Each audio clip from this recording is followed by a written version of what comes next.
ওটা ব্ল্যাকমেল ছিল না আন্দোলন। জুনিয়র ডাক্তাররা যেটা করলো সেটা ব্ল্যাকমেল ছিল নাকি একটা ক্লাসিক্যাল আন্দোলন, সেটা নিয়ে মনে হয় একটু আলোচনা করার একটু প্রয়োজন রয়েছে। আন্দোলনটা মোটামুটি শেষ আপাতত, যদিও এখনও অনেকে ফোঁস করছে, বেশ কিছু জুনিয়র ডাক্তার, এবং অনেকে অনেক কিছু দাবি করছে যে এই আন্দোলন সেই আন্দোলন, এই আন্দোলনের মাধ্যমে আমরা কী পেলাম না পেলাম। বিভিন্ন মঞ্চে আলোচনা হচ্ছে, রাস্তাঘাটে হচ্ছে, ডিজিটাল মিডিয়ায় হচ্ছে। আমি যেহেতু এই মুহূর্তে কলকাতায় নেই, তাই রাস্তার আন্দোলন তো শুনতে পাচ্ছি না, বা রাস্তার আলোচনা তো ডিজিটাল মিডিয়া দেখছি বিভিন্ন জায়গায় হচ্ছে। অনিকেত চট্টোপাধ্যায় বাংলা বাজারে হচ্ছে, গতকাল হলো, ভালো একটা আলোচনা হলো।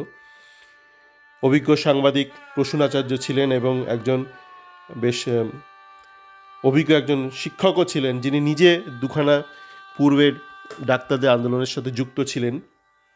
বেশ ভালো কথাবার্তা হলো। কিন্তু এটাকে কি আমরা টেকনিক্যালি আন্দোলন হিসেবে বলবো নাকি ব্ল্যাকমেল হিসেবে বলবো?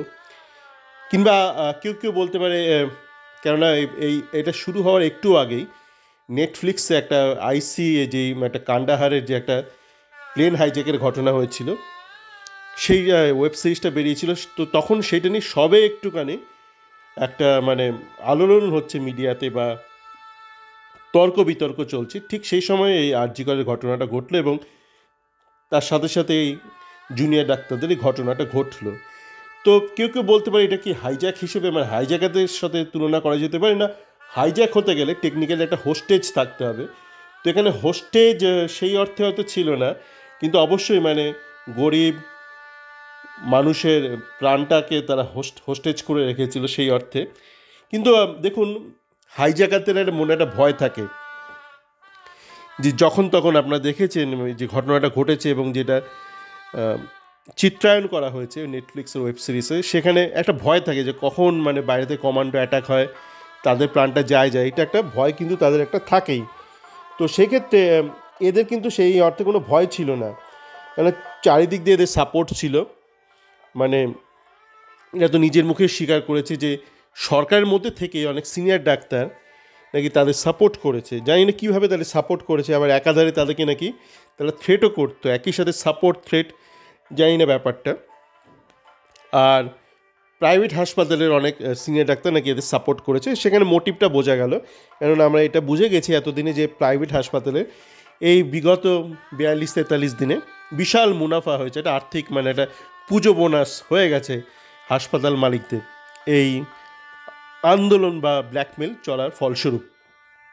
তো হাইজ্যাকিংয়ের সাথে তুলনা করাটা ঠিক নয়। তো এবার পড়ে রইল এটা ব্ল্যাকমেল নাকি একটা ক্লাসিক্যাল আন্দোলন। দেখুন, যে কোনো ক্লাসিক্যাল আন্দোলন, সেটা ভূখ হরতাল হোক বা যে কোনো কিছু, সেখানে যে আন্দোলন করছে তার কিছু যায় মানে সত্যি চলে যায়, তার কিছু চলে যায়। সে ধরুন যদি একটা ভূখ হরতাল হয় বা ফাস্টিং, মানে সে খাচ্ছে না, না খেয়ে নিজেকে কষ্ট দিচ্ছে, তো এখানে তো আমরা দেখছি এরা নিজেদের অন্তত খাবার ব্যাপারে কষ্ট দিচ্ছে না, মানে এলহাই খাবারের বন্দোবস্ত। এবারে অনেকে এটা নিয়ে তর্ক বিতর্ক করেছেন যে এই কী মানে শুধু কলা পাউরুটিকে খাবো, আমরা কেন ডিম খাবো না, আমরা কেন বিরিয়ানি খাবো না? প্রসঙ্গটা আলাদা, মানে আপনি বিরিয়ানি খাবেন কি খাবেন না, নাকি আপনি ডাল ভাত খেয়ে আন্দোলন করবেন, ব্যাপারটা অন্য। ব্যাপারটা হচ্ছে আপনি কিন্তু নিজেকে কষ্টটা দেননি, মানে কিছু লেনা দেনার ব্যাপার আছে না, দেনা পাওনার ব্যাপার আছে। সেই শরৎচন্দ্রের দেনা পাওনা, কিছু দিলাম, কিছু পেলাম, কিছু ছাড়লাম জীবনে, কিছু চাওয়ার কিছু চাইলাম। এরা কিছুই ছাড়েনি, অন্তত খাবার ব্যাপারে কিছুই ছাড়েনি। মানে হসপিটালে বরঞ্চ যে মারা গিয়েছিল সে বলেছিল মাকে, মা লাস্ট কল করে, মা আমরা সবে তরকা রুটি বা কিছু একটা চিকেন রুটি অর্ডার দিয়েছি, সে রাত্রিবেলা হয়তো ঠান্ডা খাবার এসেছিলো, কিন্তু এরা কিন্তু সারাক্ষণ গরম গরম খাবার পাচ্ছে। সবাই আসছে, ডাব নিয়ে আসছে, ঘোল নিয়ে আসছে, যেন জয়েন্টের এক্সামের পরীক্ষা যায় না, মানে পরীক্ষা যখন দিতে যায় তখন বাবা মা নিয়ে যায় মানে ঠান্ডা ঘোল ঠোল ঠান্ডা করে। তো এখানেও বাবা মা হাত পাখা, কখনো পেডেস্টাল পাখা, বাবা তুমি আন্দোলন করছো করো, মানে হাত পাখা করছে, পেডেস্টাল পাখা করছে, লস্যি খাওয়াচ্ছে, কোক খাওয়াচ্ছে, মাজা খাওয়াচ্ছে, যা যা আছে। আগে আমাদের সময় গোল্ড স্পট ছিল, এখন উঠে গেছে ফ্যান, তারপর ফ্যানটা এলো। তো সারাক্ষণ খেয়ে যাচ্ছে। তো সেদিক দিয়ে অন্তত খাবারের দিক দিয়ে কোনো রকম সমস্যা হয়নি। এবার বলতে পারবেন মানে রাস্তাঘাটে আমরা অনেক সময় দেখি লোকে আন্দোলন করছে রাস্তাঘাটে ধুলোবালির মধ্যে। তো এখানে কিন্তু সুন্দর ছাউনি করা হয়েছিল, মানে একদম তাঁবুর মতন করা হয়েছিল, ক্যাম্পের মতন সুন্দর। তো সেদিক দিয়ে অন্তত থাকার ব্যাপারে কোনো অসুবিধা হয়নি, মানে সুন্দর একটা একসাথে একটা মানে একটা পিকনিক একটা পরিবেশ ছিল। তাহলে কী রইলো, আপনি বলতে পারেন বাথরুম করার অবকাশ নেই। তো এরা তো বলছে যে হাসপাতালে নাকি ভালো বাথরুম নেই। এবার আমার কলেজ হোস্টেলে একটু বাথরুমের সমস্যা ছিল, মানে কমন বাথরুম ছিল, একটা অসুবিধা হতো মানসিকভাবে। অনেকেই আছে না মানে বাথরুম পরিষ্কার করে না। ধরুন বিদেশে এই অসুবিধাগুলো হয় না, কারণ বিদেশের লোকজনের মধ্যে একটা হাইজিন সেন্স আছে, মানে সবাই বাথরুমে যায়, বাথরুমটা পরিষ্কার করে দিয়ে চলে আসে ব্যবহারের পর। আমাদের দেশে সমস্যাটা আছে, আমাদের দেশে কমন বাথরুম আমার ব্যক্তিগতভাবে তো খুবই অসুবিধা হয়। তো হতো আমার ওই যতদিন হোস্টেলে ছিলাম ওই অসুবিধা হতো, তো বাড়ি চলে আসতাম। তো যাক এদের কিন্তু মানে সুন্দর বায়ো টয়লেট, বোধহয় হয়তো ক্লিনিংয়ের জন্য লোক ছিল অফুরন্ত, যতবার যাবেন আসবেন পরিষ্কার বাথরুম রয়েছে, নিশ্চয়ই পরিষ্কার করার লোক ছিল। আমার পক্ষে যাওয়া সম্ভব হয়নি। তো অন্তত বাথরুমের দিক দিয়েও কোনো রকম এদের অসুবিধা হয়নি। তাহলে কি হলো, আপনার খাওয়ার অসুবিধা হলো না, আপনার বাথরুমে যাওয়ার অসুবিধা হলো না, আপনার মাথায় ছাদ রয়েছে, সুন্দর আচ্ছাদন। আমি তো দেখলাম বেশ সুন্দর ডেকোরেটের, মানে পুজোর সময় বেশ একটা মেলা ভাব রয়েছে। তাই আপনি বলতে পারেন গরম। এইবার দেখুন এরা তো বলছে মানে হাসপাতালে সব জায়গায় এসি টেসি নেই, কখনো ওই সেমিনার রুমে এসি চালিয়ে একটু লুকিয়ে একটু ঘুমিয়ে আসতে হয়। তো এখানে বড় বড় পেডেস্টাল পাখা এসছে। তো আপনি যদি বলেন না এরা বড়লোক বাড়ির ছেলে, সত্যি কথা, এরা ম্যাক্সিমামই উচ্চবিত্ত, ম্যাক্সিমাম। এখন কেউ বলছে না এই ছেলেটা এই মেধাবী ছেলে, এর বাবা গ্রুপ ডি স্টাফ, কিছু কতিপয় কিছু ছেলে হয়তো। ম্যাক্সিমামই আপনি যদি এদের থোবনাটা দেখেন, মানে মুখ বললে আপনি ঠিক বুঝতে পারবেন, আপনি থোবনা দেখলে বুঝতে পারবেন। মানুষের মুখ দেখলে না বোঝা যায় না, মানুষের থোবনাটা বুঝতে হবে। থোবনা আর মুখের মধ্যে একটু ফারাক আছে, মানে মুখের আপনি যখন এক্সপ্রেশনগুলো দেখবেন তখন টোটাল তাকে থোবনা বলে। তো আপনি থোবনাগুলো দেখবেন এই ছেলে মেয়েগুলো, বুঝবেন এরা ম্যাক্সিমামই উচ্চবিত্ত পরিবারের মানে ছেলে মেয়ে। এবার সেখানে হয়তো বাড়িতে এদের এসি থাকতেই পারে, থাকাটাই স্বাভাবিক। আর উচ্চবিত্ত পরিবারে থাকবে না আজকালকার দিনে, হতে পারে নাকি? এত মানে গ্লোবালাইজেশনের পর থেকে উচ্চবিত্তের সংখ্যাটা ব্যান্ডটা বেড়ে গেছে আমাদের দেশে।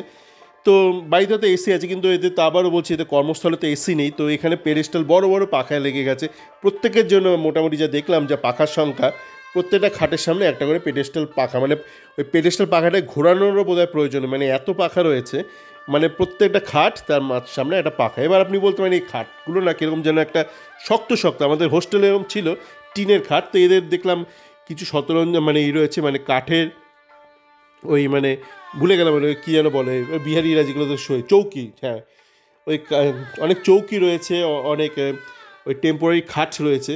তো আমি বলবো দেখুন মানে আপনি যদি বলেন এরা তো বড়লোকের ছেলে বাড়িতে মানে সুন্দর গদিতে শোয়, তো আমি বাড়ির সঙ্গে তুলনা করবো না। আমি বলবো এরা যেই পরিস্থিতিতে ছিল হোস্টেল না হাসপাতালে তো এরা তো মানে লুকিয়ে চুরে যে সেমিনার রুমে গিয়ে ঘুমটা লাগাতো, 36 ঘন্টা বলতো, কিন্তু লাস্ট 12 ঘন্টা ওই সেমিনার রুমে ঘুমিয়ে কাটিয়ে দিত। তো এরা তো ওখানে তো মানে দেখলাম মেঝেতে শোয়, মানে সাধারণত দেখলাম গদি টদি পেতে শোয়। তো এখানে তবু একটা খাট রয়েছে, এদিক দিয়ে কোনো কম্প্রোমাইজ হলো না, মানে আপনার থাকা খাওয়া মানে বাথরুমে যাওয়া কোনো কিছুতেই কিন্তু এদের আরও বেটার মানে কয়েকদিন কাটলো, মানে 40-42 দিন বেটার কাটলো, মানে যেরকম কাটায় তার থেকে বেটার কাটলো। এবার আপনি বলতে পারেন যে কাজকর্ম এরা করেনি না, কাজকর্ম করেনি কিন্তু বিনিময়ে পয়সা তো পেয়েছে।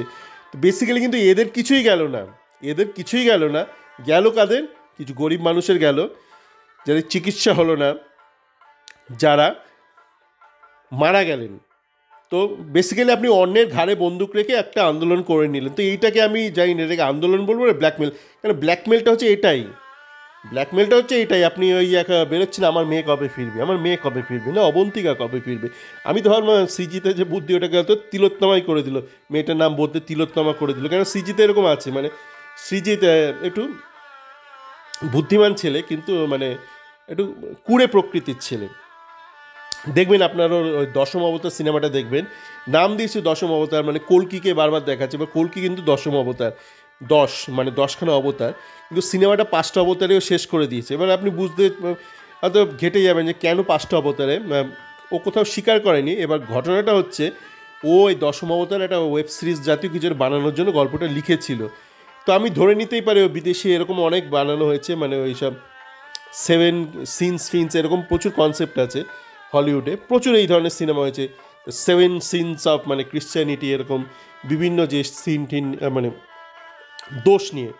তো এরকমই ওরকম একটা কনসেপ্ট ঝেপে দিয়েছে, ঝেপেও একখানা 10খানা অবতারে বোধহয় একটা ওয়েব সিরিজ বানিয়েছিল। এবার ওকে তো একটা সিনেমা বানাতে হবে, একটা 2.5 ঘন্টা ফরম্যাটে ফেলতে হবে, কিছু গান টান মাঝে ঢোকাতে হবে। তো সেটা করলে ও হয়তো আর মাথায় ওর খাটেনি যে ও পুরো গল্পটাকে এই 10খানা অবতারকে কী করে 2.5 ঘন্টা ফরম্যাটে নামাবে। ও তাই 5টা অবতার করে মালটাকে সাল্টে দিয়েছে। তো এই হলো ব্যাপার।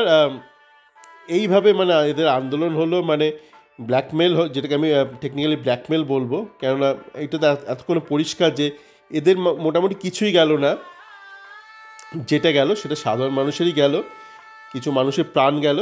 তো আমি ব্যাপারটাকে মানে এই ব্ল্যাকমেলটা এবার আপনি জাস্টিফাই করবেন কি করবেন না, আপনি বলতে পারেন না এটা মহৎ কাজে ব্ল্যাকমেল করা হয়েছে বা কিডন্যাপিং করা হয়েছে। কিডন্যাপিং নয়, কেন এখানে তো কোনো কিডন্যাপ কেউ নেই, মানে ব্ল্যাকমেল করা হয়েছে বেসিক্যালি। তা আপনি বলতে পারেন এর পেছনে একটা মহৎ উদ্দেশ্য আছে। তো এই উদ্দেশ্যটা নিয়ে আমি এখানে আলোচনা করছি না, আমি এটা এক্সিকিউশনটা নিয়ে যে কোন মডেলে ব্যাপারটাকে নামানো হলো। আপনার উদ্দেশ্যই যা থাকে, আপনার মহৎ উদ্দেশ্য বা থাক বা অসৎ উদ্দেশ্য, আমি উদ্দেশ্যটা নিয়ে বলছি না, যে উদ্দেশ্যটাকে নিয়ে আপনি যে কাজটা করলেন সেটা কিভাবে আপনি কোন মডেলটা, আপনার মোডাস অপারেন্ডিটা কী ছিল, ওদের ইট ওয়াজ এ ব্ল্যাকমেল ছিল নাকি একটা ক্লাসিক্যাল আন্দোলন ছিল। তো আমার মনে হচ্ছে যা আমি ভাবলাম বুঝলাম এটা পাতি ব্ল্যাকমেল ছিল। তো এটাই বলার ছিল। সকলে ভালো থাকবেন।